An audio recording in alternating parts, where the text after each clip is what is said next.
So building relationships, let's get started. So everything starts with trust. As I was building out scaling culture, there was, 8 modules, 8 chapters. Holly Delaney, who's on our advisory board, she's director of HR at Zappos. I called her and I said, are we missing anything? She said, Ron, yeah, all these modules and ideas, chapters that you're building out, the one that's maybe missing is the beginning stage, the building of trust, because you can't do change management. You can't drive innovation. You can't do any of these things without trust. And she was right. And so, I think it's important to start with everything that we do, everything. And I mean, every text message, your body language, your energy, all these things either bring us closer together or they drive a wedge. And I think we take that for granted. We have, to get out in front of some of those things, my assistant Maddie now has a Ron 101 on onboarding. And she'll tell people, hey, if Ron sends you a thumbs up, he's not being an a-hole. That he just glanced at the email. That's how he communicates. And so, I'm trying to get out in front of that message of my own style of communication so I don't break trust with people. But I have certainly, and it's challenging to keep that in mind, exclamation points and ... These are little micro things that are taken for granted and out of context, and they will break or build trust. I want to tell a very quick story. When I was building the security company, I had a COO, a very seasoned guy named Dave. He was 65. I was probably late 20s at the time. I hired him for his gray hair and his experience. And we built this new office, and every door was a solid wooden door. And he came to me one day and he said, Ron, look, I understand, why you're doing that, but I think we're sending the wrong message. I think if you're okay, I have a quote here. It's for $360, and I want to put a window in the door because I want people to think that this is more of an open door policy. They can come to me and talk to me. And I was a little annoyed, but I said, fine. He knows what he's doing. So we do that. We approve it. We spend $300. He puts the window in. He comes to me 30 days later. We move into the office. He says, Ron, I have a problem. And I know you're not going to like this, but you put a sign up on your door and it says, please, when the door's closed, do not disturb. And I think it sends the wrong message. Back then, I mean, look, we didn't have strong culture. So my office was 24/7. I was answering everyone's questions, my own fault. And so anyway, I just said, fine, I'm not going to argue with him. I take the sign down. 60 days later, he comes to me and he's fuming and he says, I don't know what the hell's going on around here. I said, what do you mean? He said, I've got a clear window. You have a solid door. I keep my door open most of the time. Yours is shut. You had the sign up that said, please do not disturb. I didn't have a sign. But when people have an issue, they come and talk to you. And I said, you know what, Dave, I think you're missing the point. This open door policy is bullshit. The process of building a relationship is very different. It has nothing to do with a window or a door. When someone joins this company, I take them out for a coffee. I don't have home court advantage and bring them into my office. I take them out and I ask them, how was your weekend? And sometimes they're guarded and they'll say it was great. And they'll say, how was your weekend? And I'll tell them, I'll say, it wasn't great. I was kind of, I was very stressed because my kids were up all night and my wife's pregnant and it's not going great. So I've been anxious about that. And I share things that are good and bad that happen and some feelings around there. And that allows it just kind of brings the weight down. And from there, they know it's safe to start sharing back. I'm a human, and this starts building the relationship. It had nothing to do with an open door policy. But I do want to talk about, I think there's a lot of leaders and entrepreneurs that have a challenge. And when I say that sometimes, I was anxious on the weekend, I see some people's eyes roll and they're like, I'm not going to sit down with some new administrator and tell him or her that, I was anxious on the weekend. I can't do that. So here's a tool if you can't be vulnerable. And this is a very important tool. It's the best tool. It's a Chris Voss tool. And it's called labeling. And labeling is very simple, okay? The labeling technique, if you haven't seen Chris Voss's, if you haven't read, Never Split the Difference or seen his masterclass, this is the best technique for those who aren't comfortable with vulnerability. And labeling is very simple. Someone will come and you'll meet someone, maybe it's a cocktail party or an employee, and you say, how was your weekend? And they'll say, great. We had a family barbecue and my cousins came. I haven't seen them for a while. And so all you do with labeling, and I'm going to demonstrate, but you take what someone says, you wrap it up and you play it back to them and you label it with sounds like, feels like. and you play it back to them. So, back to the situation, the barbecue, we had my cousins and I haven't seen them for a long time. Wow. Sounds like that was a lot of fun. Yeah, it was a lot of fun. And we played games and got to catch up. We haven't seen each other for a long time. Wow. Feels like family is really important to you. Yeah, it is. My parents have always, instilled that family was important. You are just labeling. Sounds like boom. Feels like boom. I can have an hour-long conversation with someone, not even say my first name. And I've labeled them for an hour, labeled this conversation. They'll leave that conversation and feel like that was one of the best conversations they've ever had. We were really engaged and they won't even know my first or last name. And I would encourage you to try this technique, try that labeling technique. It works beautifully in regards to building relationships. So these are just some leadership relationship tips that I think are important. When to be vulnerable. So when do leaders go first? You should go first when it's time to be vulnerable. That's good news, bad news. You better be first. Admitting mistakes, you should go first.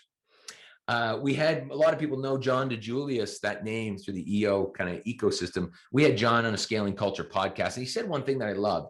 He said, as leaders, we need to stop being sponges, taking everything in. We need a balance of sponge and springboard. And what he meant is, it's okay as a leader to interrupt, to say, Hope, that's great, but sorry, can you tell me more about that? What were you thinking when you made that decision? And in a positive way, in a curious way. Sorry, I'm not poking. What were you doing? But being a springboard to the next question. That was really interesting. Can you tell me more?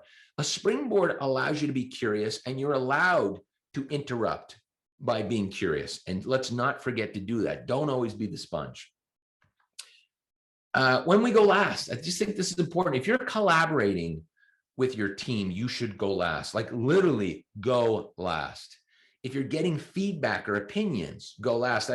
I saw something online from Cameron Herold, and I love this. I picked this tip up from him. As you can tell, I'm a hand talker. He's a hand talker. And he says, he was talking about these same techniques of going last, and he sits on his hands, because if his hands move, his mouth moves. And so I've started to do the same thing. I just sit on my hands. Of course, I did almost break my shoulder because my hands go hard, but I'm going to physio, and I think it's going to be better in 2 or 3 weeks.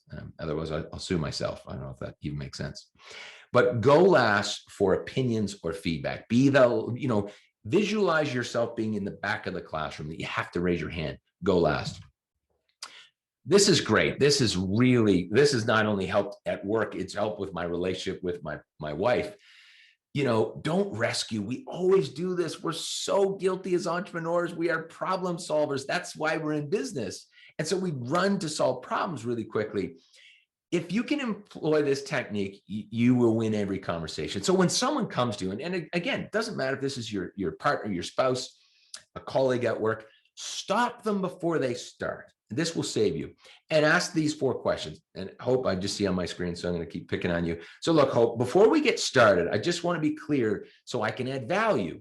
Do you want me to just listen, hear you out, and whatever you have to say? Do you want me to share a similar experience? Do you want me to give my objective perspective on what you're about to share with me? Or are you looking for some coaching? I'm allowing her to choose the path that she wants. Because as entrepreneurs, I can tell you, we're going to solve the problems. And if you're an EO, then you're going to pick, actually, without even being told, you're going to go and do an experience share. And I'm very guilty of, as soon as someone tells me something, I just experience share right away. Well, I had a similar situation. Here's what I did. That's not what they're always looking for. So don't be caught rescuing.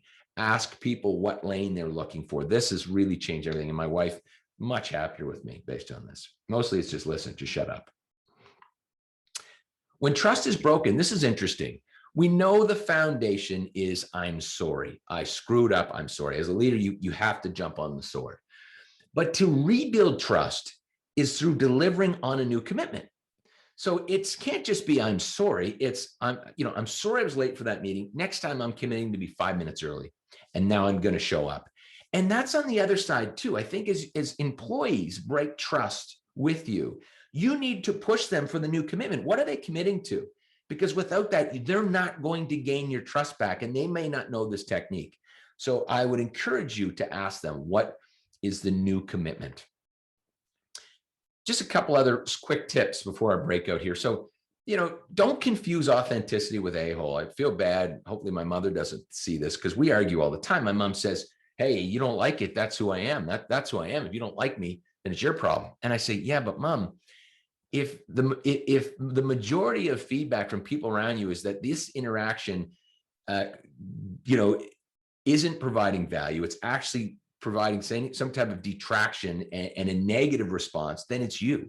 So if people around you say that your interactions are causing, negativity with them, it's your fault. You need to look in the mirror. It's not an authenticity. You're an asshole. Just very simple. Do you mind replace that which I could really use your help? That is as leaders being vulnerable, and as human beings, we love to help. Just change the language. Do you mind doing this? Can you do?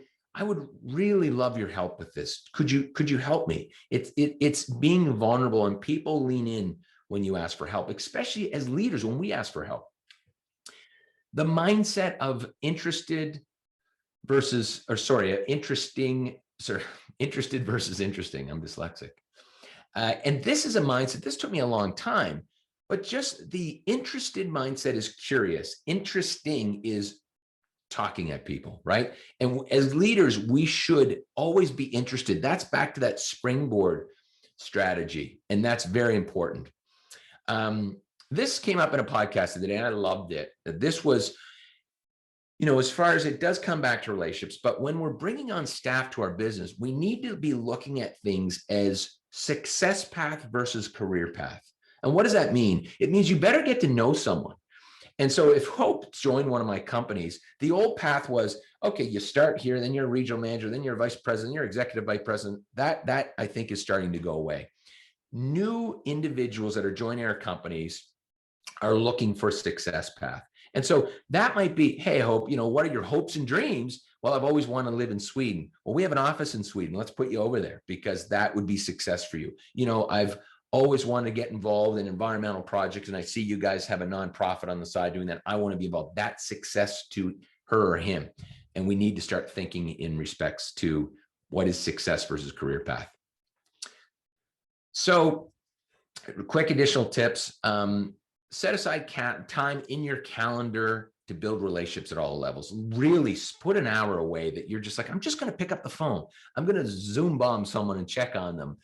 And one thing I will encourage you to do, and this happened to me a month ago, I was going to lunch with an administrator to tell her how great of a job she was doing. And I said, hey, Val, let's go for lunch. Where do you like to go? She said, I love Chinese. So I said, no problem. So we go for Chinese. I get there. She's like shaking. And I'm like, you okay?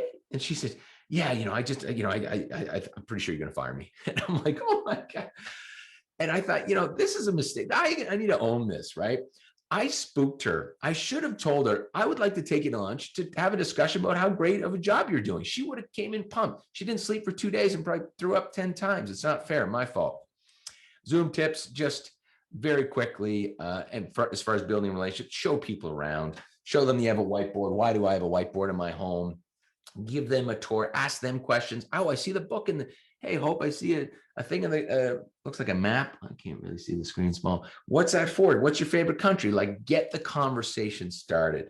And of course, providing workshops on deep listening and building relationships. We have a podcast coming out with the head of diversity inclusion this is really bad. I can't remember if it's Ford or GM. I think it's GM.